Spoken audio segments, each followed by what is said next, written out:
Margaret Collins never expected her life to change again. At 59, she believed she had already lived through the most important chapters of her story. She lived in a quiet neighborhood outside Portland, in a modest blue house that once felt lively, but now felt too still. 5 years had passed since her husband Daniel died, yet his absence remained in every corner. His chair near the window stayed untouched. His old tools rested neatly in the garage. And sometimes Margaret still caught herself turning to speak to him before remembering she was alone. Her daughter Emily called every Sunday from Chicago, always reminding her to stay active and meet new people. But Margaret preferred calm routines. Change felt exhausting. Silence felt safer.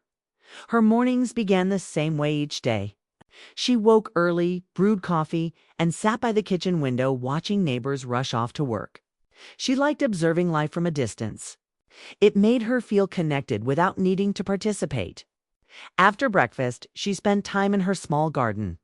Gardening had become her therapy. The roses especially mattered to her because Daniel had planted the first bushes years ago. Caring for them felt like continuing something they had started together. Still, once the gardening was done and the afternoon stretched ahead, loneliness quietly returned. Television filled the background, but it never truly kept her company. That Tuesday afternoon felt ordinary. Rain clouds hung low in the sky, and Margaret had just settled into her chair with a book when a sudden knock broke the silence. She frowned slightly. Few people visited without calling first. For a moment, she considered ignoring it. But curiosity pushed her toward the door. When she opened it, a young delivery man stood on the porch holding a medium-sized package. He wore a company jacket and looked slightly out of breath, as if he had been moving quickly all day. His expression, however, was calm and friendly. "Delivery for Margaret Collins," said politely. Margaret nodded and signed for the package. Up close, she noticed his warm smile and gentle manner. He didn't seem rushed like most delivery workers. Instead of immediately leaving, his eyes moved toward the flower beds beside the porch. "You take care of these yourself?" he asked. Margaret followed his gaze and felt a small spark of pride. "Yes, I do. Keeps me busy." "It's really nice," he said sincerely. "My grandmother used to grow roses just like these." Something about the way he said it felt genuine, not like casual small talk. Margaret thanked him, slightly surprised by how natural the conversation felt. Before leaving, he introduced himself. "I'm Ethan," he said. "Have a good day, Mrs. Collins." She watched him walk back to the truck, unsure why the brief exchange lingered in her thoughts long after the door closed. That evening, while making dinner, she realized the house felt less heavy somehow.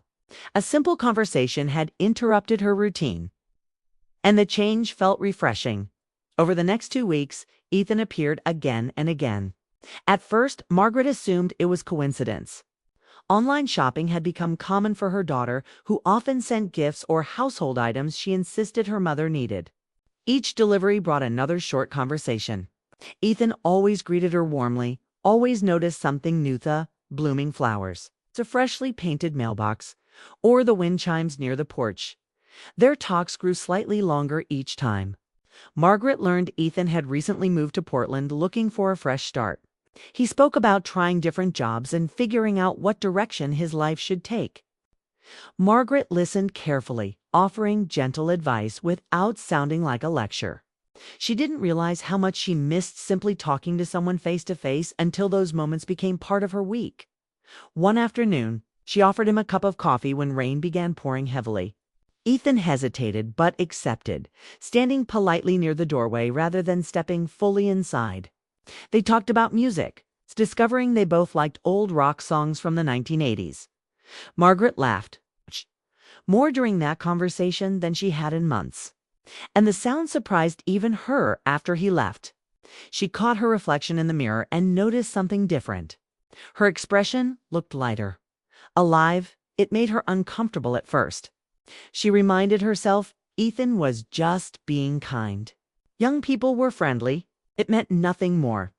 Still, she began paying more attention to small details. On delivery days, she changed into nicer clothes instead of her usual house sweater. She brushed her hair more carefully. These actions confused her, and she scolded herself gently for overthinking harmless interactions. Ethan, meanwhile, seemed equally comfortable around her. He never acted impatient or distracted. Sometimes he shared stories about difficult customers or long workdays, and Margaret listened with understanding. She became someone he could pause with during a busy schedule. A calm stop between stressful deliveries. One Friday afternoon, Ethan arrived with no package at all. Margaret opened the door expecting another delivery, but saw him standing there empty-handed. Shifting slightly as if unsure how to begin speaking. "I was already in the neighborhood," he explained quickly. "Thought I'd say hello." Margaret felt surprised but welcomed him warmly.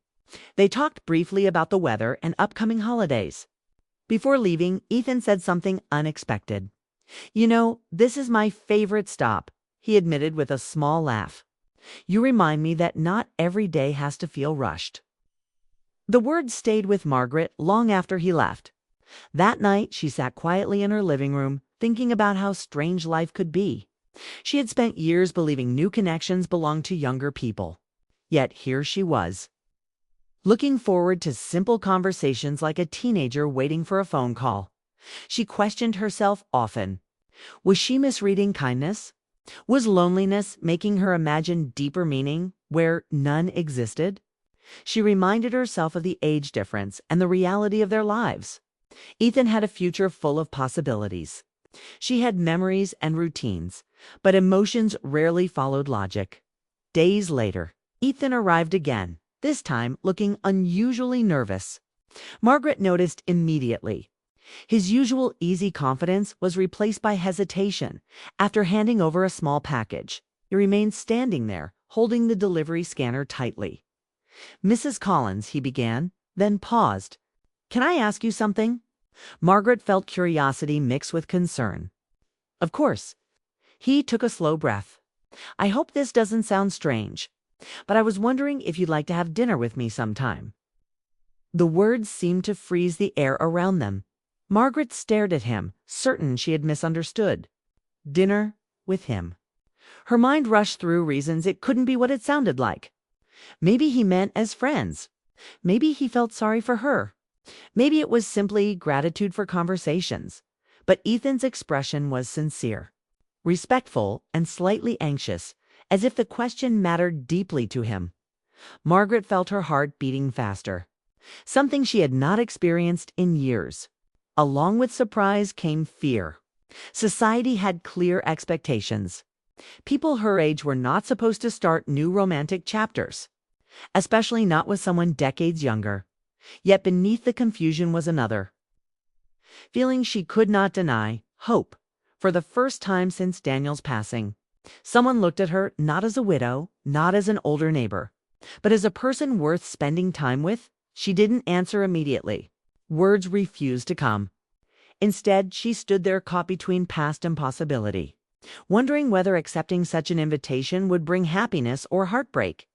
As Ethan waited quietly on the porch, Margaret realized that a simple knock on the door weeks earlier had slowly changed something inside her. Life, which once felt finished, suddenly seemed uncertain again. And uncertainty, she realized, might not be something to fear. It might be the beginning of a story she never thought she would live again. Margaret Collins stood quietly at the doorway, her hand resting against the wooden frame as Ethan's question hung in the air. The evening breeze moved softly through the garden behind her, carrying the faint scent of roses Daniel had planted years ago. For a long moment, she could not find the right words. Her heart was beating faster than it had in years, and that alone made her feel nervous. Ethan waited respectfully. He did not step closer or pressure her. His expression was calm but hopeful, as if he understood that his question carried more weight than a simple invitation. Margaret finally spoke. "Ethan, you're very kind, but I think you know I'm much older than you." Ethan nodded gently, almost as if he expected the response. "I know," he said, "and I'm not asking because of age. I just enjoy talking to you. You're thoughtful, honest, and calm. Those things are rare." Margaret felt a quiet warmth in her chest.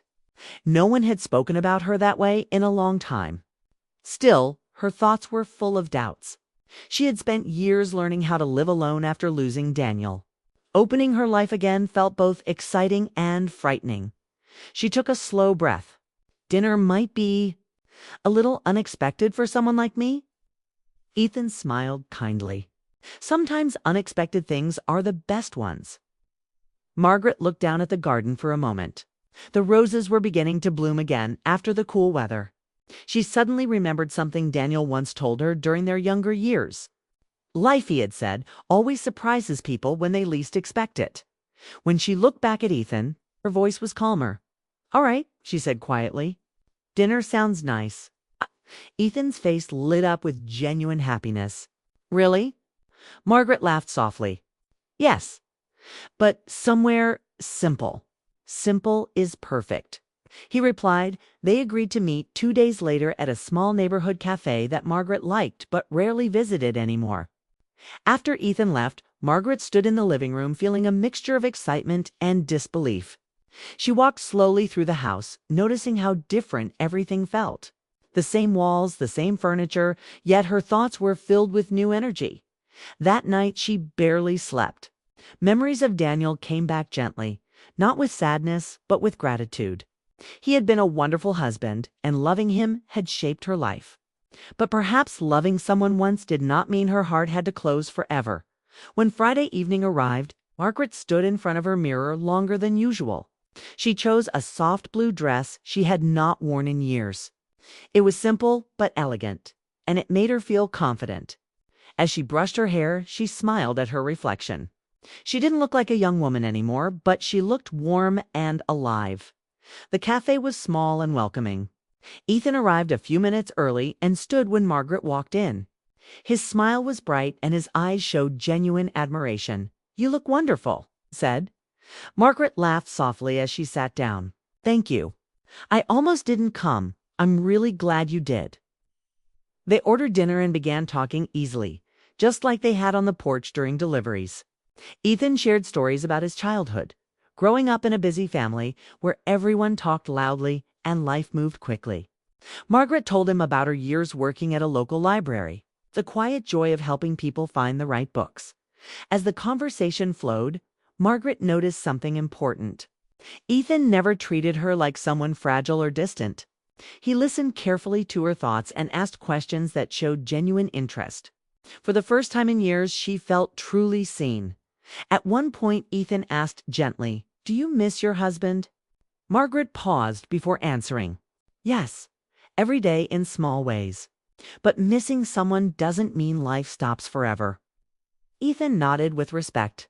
"That's a beautiful way to see it." The evening passed quickly.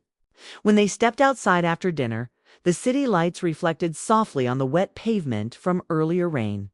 Margaret felt lighter than she had in years. But she also knew reality would return. People in the neighborhood might talk. Friends might question her choices. Even her daughter might struggle to understand. She looked at Ethan thoughtfully. "This has been very nice," she said. "But we should be honest about something." Ethan listened carefully. "Our lives are very different," she continued. "People may not understand why we spend time together." Ethan nodded slowly. "I thought about that too. But I think the important thing is how we treat each other." Margaret studied his expression. There was no sign of embarrassment or doubt, only sincerity. Over the next few weeks, they met several more times. Sometimes it was dinner, sometimes a walk through a nearby park. Their connection grew naturally, built on conversations, laughter, and shared moments of quiet understanding.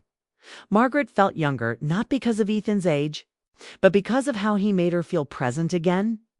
Life no longer seemed like something that had already happened. It felt like something still unfolding.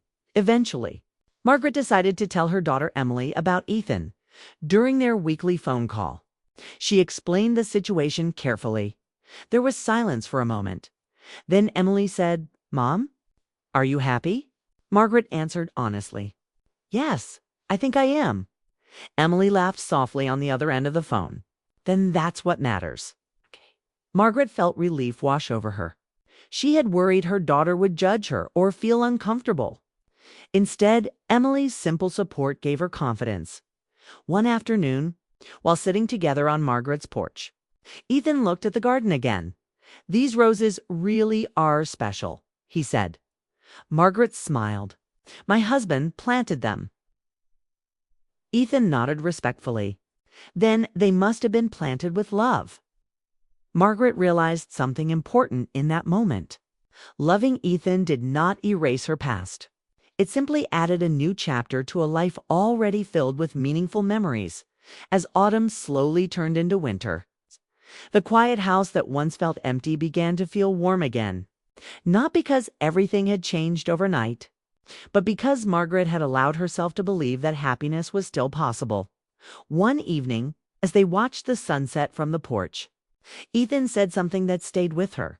"You know, when I first knocked on your door, I thought it would just be another delivery." Margaret laughed softly. "So did I." "But sometimes," Ethan continued, "the smallest moments lead to the biggest surprises." Margaret looked out at the garden, the sky glowing with soft orange light. For years she believed her. Story had already been written, but now she understood something beautiful. Life could still surprise her, and sometimes the most unexpected knock on the door could open the heart to a new beginning.